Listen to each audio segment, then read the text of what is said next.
اخيرا لقيت حل لقانون الايجار القديم، بس مده تنفيذه 3 سنين. المشكله ان الطرفين عندهم حق، المالك والمستاجر. المالك من حقه ان هو يأجر الشقه باكتر من ثمنها دلوقتي، والمستاجر من حقه ان هو يقعد في الشقه بالثمن ده. اصل جده كان دافع ثمنها زمان، وعلشان كده بقول ان الطرفين عندهم حق. بس الحمد لله وصلنا لحل عملي مده تنفيذه 3 سنين، ويبقى المالك مرضي والمستاجر كمان مرضي. لو كنت بتشوف الفيديو لحد دلوقتي اضغط لايك، ولو كملت الفيديو لحد الاخر واستفدت دوس سبسكرايب، ولو حبيت تشارك في حل المشكله اكتب هنا في كومنت وهرد عليك. 5 جنيه في الشهر ده كان مرتب لموظف في الدوله ايام الرئيس الراحل جمال عبد الناصر، يعني بنتكلم مثلا حوالي سنه 1952. وفي نفس الوقت فتحت ملف عندي هنا في المكتب بخصوص قضيه من قانون الايجار القديم، وكان العقد سنه 1959، وقلت اشوف كلمه مشاهره اللي موجوده في العقد. والصدمه هنا لقيت ان العقد قيمه الايجار فيه كان 6 جنيه، يعني الموظف اشتغل طول الشهر وفي الاخر يدفعوا ايجار في الشقه. وبرضه في الوقت ده 5 جنيه دي كنت تقدر تشتري بيها 34 كيلو لحم. وانت كمالك من حقك انك تقول لي انا حر، انا من حقي افسخ العقد دلوقتي لان العقد شريعه المتعاقدين. موكل العزيز، انت بتذاكر من ورايا وبتكلمني بالقانون، انا هرد عليك بالقانون واقول لك ايه اللي حصل. سنه 96 صدر قانون رقم 4، وده هنا بيختص بقانون الايجار الجديد. محكمه النهضه المصريه كان ليها راي في الكلام ده كله، قالت لك كلمه مشاهره طبقا لقانون الايجار القديم اللي هو قبل 96 يعني مدى الحياه. اما كلمه مشاهره في ظل قانون الايجار الجديد اللي هو بعد 96، القانون اللي انا لسه قايل لك عليه اللي هو 4 سنه 96، كلمه مشاهره تعني شهر واحد. بس كان في مشكله اكبر من كده، ان عقد الايجار القديم كان ممكن يمتد حتى الجيل الخامس. المستاجر الاصلي توفى، فابنه يمتد له عقد الايجار، وابن ابنه يمتد لابنه، وابن ابن ابن ابنه يمتد لابن ابن ابنه، وهكذا بقى. نفضل بقى ايه، كل واحد يمتد، انت تشد شويه وانا اشد شويه، كل واحد يمتد شويه ليه عقد الايجار. طبعا لحد دلوقتي المالك والمستاجر ماسكين في بعض، ومحدش عايز يسيب الخيط للتاني ويقول له لا انا من حقي ان انا اقعد في الشقه، ده جد دفع فيها كتير قوي. والمالك يقول له يا ابني محدش بيقعد في الشقه ويدفع فيها 5 جنيه دلوقتي. يوم 15 نوفمبر 2002 المحكمه الدستوريه العليا قررت ان هي تنهي المهزله دي. اول امر هو عقد الايجار القديم للشقق السكنيه، وتاني امر عقد الايجار القديم للمحلات. بالنسبه للشقق السكنيه هو عقد الايجار بيمتد مره واحده وللجيل الاول، بخلاف المحلات، لان المحلات هنا عقد الايجار بيمتد مره واحده بس ممكن للجيل الثاني. طبعا الكلام ده بشروط زي الاقامه المستمره الهادئه، وانه حسب الامتداد للوالدين والازواج والابناء. طبعا كده المستفيدين من عقود الايجار القديم قلوا شويه، وبقت الناس بتروح ترفع قضايا في المحكمه وتكسبها. ولو كده كان المستاجرين بعقود الايجار القديم مثلا 10 مليون، بالحكم المحكمه الدستوريه العليا في 2002 قالوا وبعدد كبير، بس برضه لسه في عقود ايجار مستمره حتى الان. الحل النهائي كان بقانون رقم 10 سنه 2022، تحديدا يوم 6 مارس 2022. طبعا انت هتقول لي يا استاذ جنجس الموضوع ده بخصوص الشخص الاعتباري. موكل العزيز، انت بتقاطعني وانا بتكلم؟ وانا عشان خلاص بقيت بقول لك موكل العزيز تقاطعني كده عادي؟ مشروع القانون اللي هو رقم 10 سنه 2022 انت بتقول عليه الشخص الاعتباري، بس ده في الاصل كان متقدم علشان الشخص الاعتباري والشخص الطبيعي، ان جميع عقود الايجار القديمه هتنتهي بقوه القانون في خلال 5 سنين. بس اكتشفنا ان في الاخر اتطبق القانون اللي هو 10 سنه 2022 يوم 6 مارس 2022 اتطبق للشخص الاعتباري بس، وان الشخص الطبيعي يبقى الحال على ما هو عليه. يعني لو كان جدك مأجر سنه 59 شقه بس باسم الشركه اللي هو مؤسسها، ساعتها هنا القانون قال لك العقد الايجار القديم هينتهي بقوه القانون بعد 5 سنين، وفي زياده سنويه 15% من القيمه الايجاريه، ده بخلاف طبعا الزياده الشهريه وهي 5 امثال القيمه الحاليه للقيمه الايجاريه. طبعا لو كان المشروع ده تم وعقود الايجار القديم كلها انتهت بعد 5 سنين، الملاك دلوقتي كانوا زقططوا وقالوا لك بس الدنيا كده اتحلت. بس موكل العزيز عايز اقول لك على حاجه مهمه، بس ان الموضوع اتطبق للشخص الاعتباري بس. برضه بقى عندنا مشكله، ممكن بقى نكلم الملاك اللي اتبسطوا دول، تعالوا كده من فضلكم ما تتبسطوش تاني، علشان انتوا لما بتتبسطوا بتبوظوا كل حاجه. طب معلش بس انا عايز افهم، يعني هو عدد الشقق اللي متأجرة ايجار قديم قد ايه يعني؟ 100,000 شقه؟ 200؟ 500,000؟ مليون؟ اكتر من 2 مليون شقه؟ ايه يا جدعان؟ ايه يا جدعان الارقام دي؟ طب وبعدين؟ عشان كده الناس متضايقه.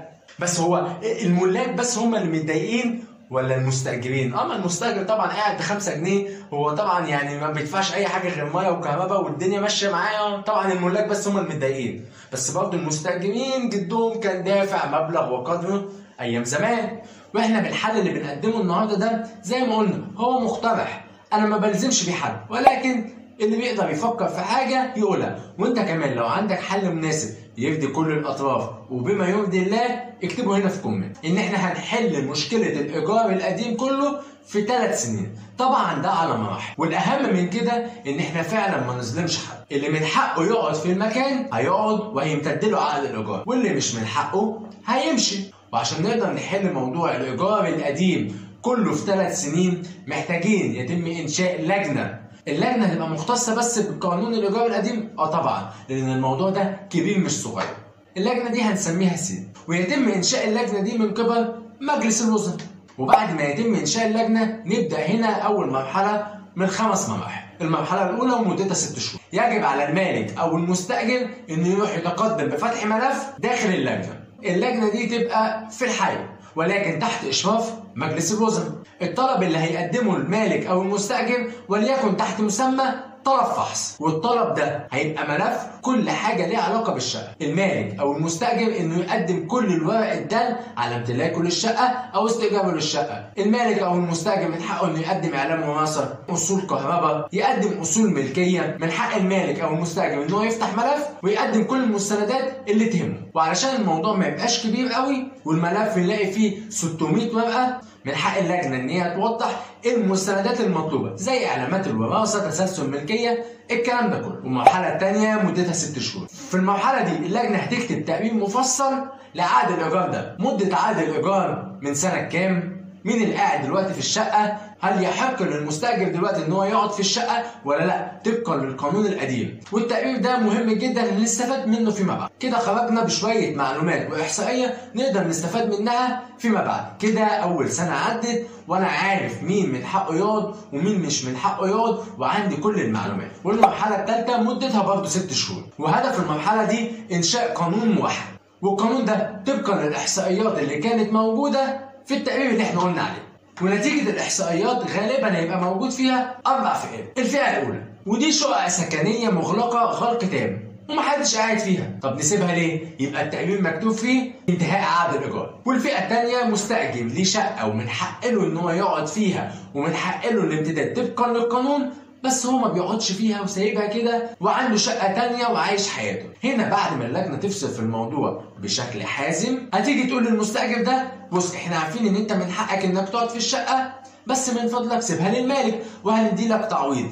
مين اللي هيدفع التعويض؟ المالك. التعويض هنا هيبقى صغير 20,000 30,000. طبعا ده بناء على التقرير اللي قلنا عليه في المرحلة اللي قبل كده واللي هي المرحلة الثانية. والفئة الثالثة هي الفئة المستأجرين اللي قاعدين في المكان وما لهمش حق الامتداد في عقد الإيجار. ده الفئة طبعا دي طبقا للقانون 2002 اللي احنا كنا اتكلمنا عليه، وهنا انتهاء عقد الإيجار بدون أي تعويض. والفئة الرابعة هنا هم الفئة اللي ليهم الحق الامتداد القانوني وعايشين في المكان. 6 عندها 76 سنة، هتمشي ازاي؟ هنا بقى يبقى في حل عملي في الموضوع ده، والحل بسيط جدا. أول حاجة احنا هنقيم الشقة دلوقتي هي تسوى كام لو هتتباع، يعني مثلا 500,000. تاني حاجة هنقدر نصيب المستأجر والمالك من الشقة دي.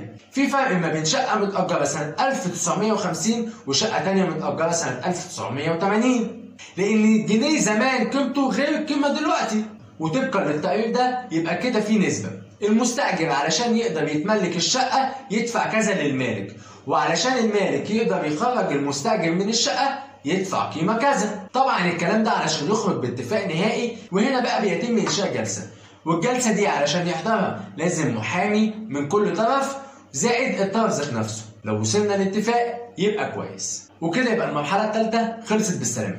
المرحلة الرابعة ودي مدتها سنة كاملة. هنا بيتم إنشاء محكمة مختصة مدتها سنة. الهدف إن يبقى في جهة مختصة قضائية تفصل في الموضوع ده، وكده قدام المحكمة يبقى عندي فئتين، فئة تم الاتفاق ما بينها ودي هيتم إصدار صيغة تنفيذية والحكم فيها هيبقى خلاص. يبقى عندي مشكلة في الفئة التانية. وطبعا علشان يتم استخراج الصيغة التنفيذية وإجراءات المحاكمة لابد من حضور محامي بتوكيل خاص عن المدعي والمدعى عليه بإقرارهم بالاتفاق بتوكيل خاص، وبناء على التوكيل ده زي ما قلنا بيتم استخراج صيغه تنفيذيه وكده الموضوع خلص. عندي بقى فئه تانية، الفئه اللي ما وصلتش لحل، وهنا من حق اي طرف من الطرفين ان هو يتظلم من قرار اللجنه، وفي الاخر هنوصل ان تقرير الخبير هيوضح ان من حق المستاجر يدفع كذا وياخد الشقه، او من حق المالك انه يدفع كذا ويطرد المستاجر. طبعا القرار ده طبقا لقرار اللجنه الاولى وطبقا لقرار اللجنه الثانيه، وفي خلال السنه نكون وصلنا لحل نهائي. في حاله بقى صدور حكم اول درجه ولا المالك عاجبه ولا المستاجر عاجبه،